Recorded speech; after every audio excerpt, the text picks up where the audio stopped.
Namaste, Hare Krishna. Second chapter, Sankhya Yoga. Sloka 60. Yatato hyapi kaunteya puruṣasya vipaścitaḥ indriyāṇi pramāthīni haranti prasabhaṁ manaḥ. In this sloka, Krishna says to Arjuna that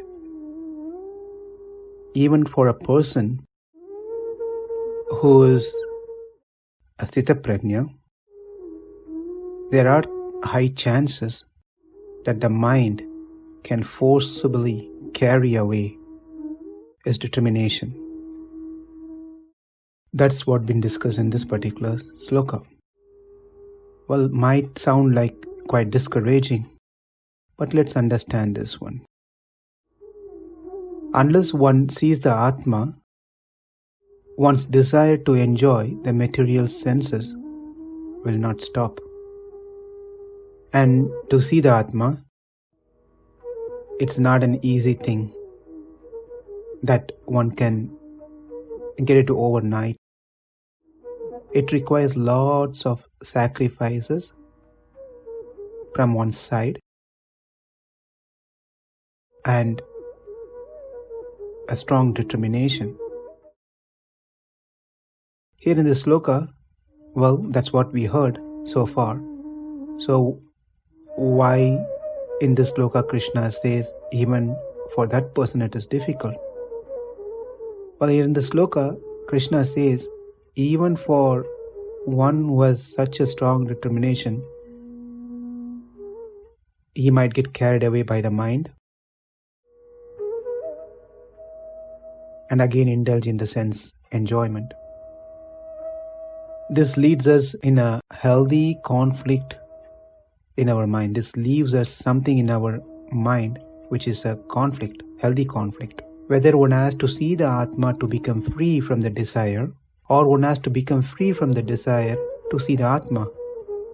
Right? So, which comes first? So, we will understand gradually as we go through the slokas of Bhagavad Gita. But the reason that Krishna says this to Arjuna, the background has to be understood clearly. It is not to discourage, but is speaking the truth. To discriminate things rightly. Sthita-prajna, a person who gives up all the sense objects by controlling them, controlling the senses, and staying in an isolated place where there are no distractions, attractions, trying to control his mind and fully focus in the Atma. When Arjuna heard this thing from Krishna, he felt, wow, this is the best program for me. So I don't need to really fight with my relatives, gurus, friends, etc. Let me go to the forest and focus fully on Atma. Understanding Arjuna's mind, reading Arjuna's mind, Krishna therefore said this particular sloka, responding to Arjuna, it's not that easy as you think, Arjuna. There are a lot of difficulties involved with this process. But if someone takes up this process, just being in a place, not doing anything but just meditation, dhyana, they are risking themselves. They can be considered a foolish person. Since to see the Atma, it is not an easy thing to control the senses. The senses, to control the desires is difficult. Controlling the senses are difficult. Controlling the mind is another big challenge. They are all like a strong, wild, uncontrollable dangerous animals, wild animals, will not listen so easily. Therefore, Arjuna, you trying to attempt that process of wanting to be a sthita prajna you're not ready for it yet. And you going now is just a waste of time. Rather, what you're trying to do is another way of trying to be lazy by giving the useless reasons and giving up your duty.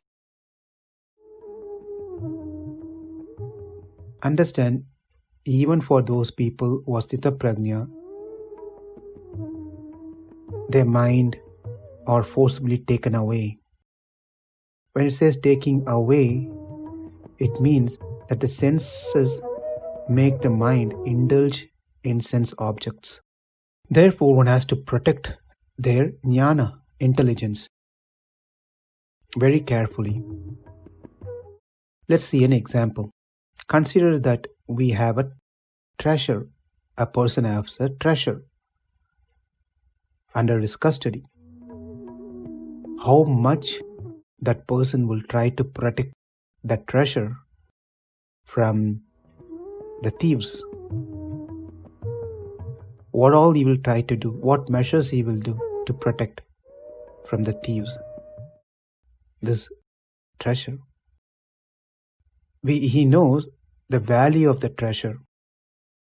At the same time, he also knows the strength of the thieves.